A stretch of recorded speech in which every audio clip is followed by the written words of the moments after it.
আপনি কি বিশ্বাস করেন একটা ফোন ডিআরএসএলআর ক্যামেরার থেকেও কোনো অংশে কম না?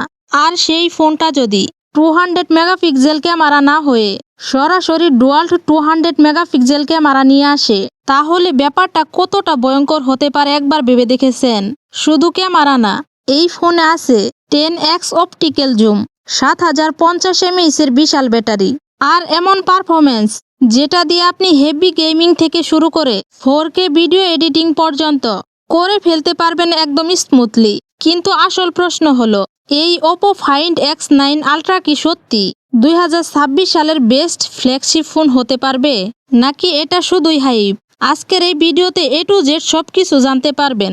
এই ফোনের রিয়েল ক্যামেরা পারফরমেন্স কেমন, ব্যাটারি ব্যাকআপ, গেমিং টেস্ট, আর এমন কিছু হিডেন ফিচার রয়েছে যেগুলো দেখলে আপনি সত্যি অবাক হয়ে যাবেন। তো ভিডিওটা স্কিপ না করে শেষ পর্যন্ত দেখতে থাকুন, কারণ ভিডিওর শেষে আমি বলে দেব এই ফোনটা কি আসলে কেনা উচিত নাকি টোটালি স্কিপ করা উচিত। সো মূল ভিডিওতে যাওয়ার আগে রিকোয়েস্ট থাকবে চ্যানেলটা সাবস্ক্রাইব করে রাখার। আর আপনি যদি এই ভিডিওটা ফেসবুক পেজ থেকে দেখে থাকেন, অবশ্যই ফেসবুক পেজটি ফলো দিয়ে রাখবেন। প্রথমেই কথা বলা যাক ফোনটার ডিজাইন নিয়ে। এর ডিজাইনটা কিন্তু সত্যিই চমৎকার। পেছনের দিকটাতে রয়েছে বড় একটা বৃত্ত আকার ক্যামেরা মডিউল ডিজাইন, আর সামনের দিকে রয়েছে সুন্দর কিউট একটা ডিসপ্লে, যেটা এক দেখাতেই ভালো লেগে যাবে আপনার। ফোনটার ডিসপ্লের কথায় আসলে এখানে আপনি পাবেন 6.82 ইঞ্চির অ্যামোলেড ডিসপ্লে। এখানে কিন্তু অ্যামোলেড প্যানেল ব্যবহার করা হয়েছে। আরেকটি ইন্টারেস্টিং ব্যাপার হলো 144 হার্টজের রিফ্রেশ রেট আছে এই ফোনটাতে। তার মানে হচ্ছে স্ক্রলিং করা, গেমিং করা বা ভিডিও এডিটিং এর কাজ করা একদম স্মুথ লাগবে, কারণ এখানে ডিসপ্লেটা দারুণ লেভেলের দেওয়া হয়েছে। আর এই ফোনটার ওয়েট কত জানেন? এর ওয়েট হচ্ছে 236 গ্রাম। অবশ্যই কিন্তু এই ফোনটা অনেকটাই ভারী হবে, কারণ এখানে ওজনের পরিমাণটা একটু বেশি। যাই হোক, এটা কোনো ব্যাপার না। এখন কথা বলা যাক ফোনটার প্রসেসর নিয়ে। এখানে আপনি পাবেন Qualcomm Snapdragon 8 Elite Gen 5 chipset. এখানে আর নতুন করে কিছুই বলার নেই, কারণ এই ফোনটাতে শক্তিশালী চিপসেট ব্যবহার করা হয়েছে। আপনি কিন্তু আপনার ইচ্ছা মতো হাই গ্রাফিক্সের গেম রান করাতে পারবেন।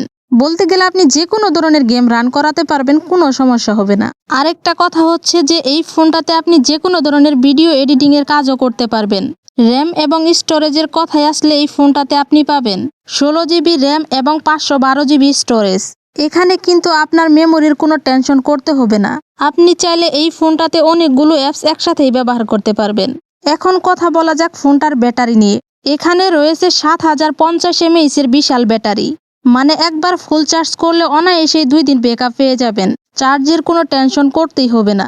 আর এই ফোনটা চার্জ করার জন্য দেওয়া হয়েছে 100 ওয়াট সুপার ফাস্ট চার্জার। ফোনটা খুব অল্প সময়ের মধ্যেই ফুল চার্জ হয়ে যাবে।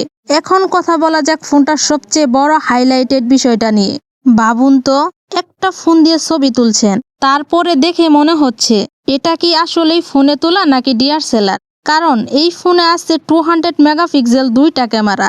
সব মিলিয়ে এখানে দেওয়া হয়েছে পুরো 5টা ক্যামেরা। মানে আপনি যেভাবেই ছবি তুলতে চান, এই ফোনটা প্রায় সবকিছুতেই রেডি। প্রথমেই কথা বলি ফোনটার মেইন ক্যামেরাতে। এখানে আছে 200 মেগাপিক্সেল f1.5 মেইন ক্যামেরা। সহজ ভাষায় বললে, আলো কম হলেও ছবি খুবই ব্রাইট আসবে, আর ডিটেল এত শার্প থাকবে যে জুম করলেও কোয়ালিটি নষ্ট হবে না। এবার আসি জুম ক্যামেরায়।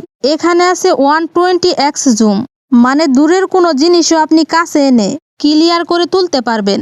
এক কথায় রিয়েল লাইফে চোখে যা ছোট দেখাচ্ছে, ছবিতে একদম কাছে চলে আসবে।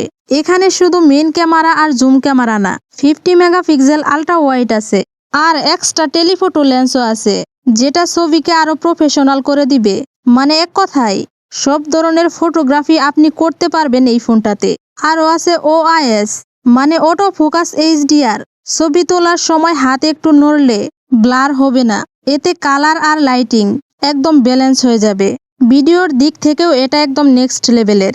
8K ভিডিও 4K তে 120 FPS এ, মানে হলো সিনেমাটিক ভিডিও এবং স্লো মোশন, সবকিছুই একদম স্মুথ আর প্রফেশনাল লাগবে। সেলফি ক্যামেরাটাও দুর্দান্ত। 50 মেগাপিক্সেল সেলফি ক্যামেরা দেওয়া হয়েছে ফোনটাতে। এতে ব্লগ, রিলস ভিডিও বা ফ্রন্ট ক্যামেরার ভিডিও সবকিছুতেই শার্প আর ক্লিয়ার আউটপুট পাবেন। সব মিলিয়ে এই ফোনটা শুধু স্মার্টফোন না, এটা আসলে একটা কমপ্লিট ক্যামেরা সেটআপ। যারা ছবি আর ভিডিও নিয়ে খুবই সিরিয়াস, তাদের জন্য এটা সত্যি একটা নেক্সট লেভেলের চয়েস হতে পারে। অন্যান্য ফিচারের কথা যদি বলি, এই ফোনটাতে A to Z আপনি সবকিছুই পাবেন।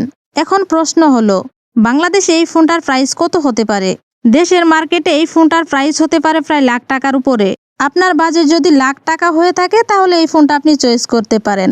আর যদি আপনার লাখ টাকার নিচে বাজেট হয়ে থাকে তাহলে অন্য একটা ফোন চয়েস করতে পারেন। আর এই ফোনটার দাম কিন্তু সত্যি অনেক বেশি। আশা করি বুঝতে পারছেন। এই ছিল আজকের মূল ভিডিও। ভিডিওটি কেমন লাগলো আর ফোনটা আপনাদের কাছে কেমন লেগেছে কমেন্টে জানাতে পারেন। আর হ্যাঁ, প্রতিনিয়ত এরকম ইনফরমেটিভ ভিডিও পেতে আমাদের চ্যানেলটা সাবস্ক্রাইব করে রাখতে পারেন। আর এই ভিডিওটা যদি আপনি ফেসবুক পেজ থেকে দেখে থাকেন অবশ্যই ফেসবুক পেজটি ফলো দিয়ে রাখবেন। সো দেখা হচ্ছে নেক্সট আরেকটি ভিডিওতে। ততক্ষণে সকলে ভালো থাকুন, সুস্থ থাকুন। আল্লাহ হাফেজ।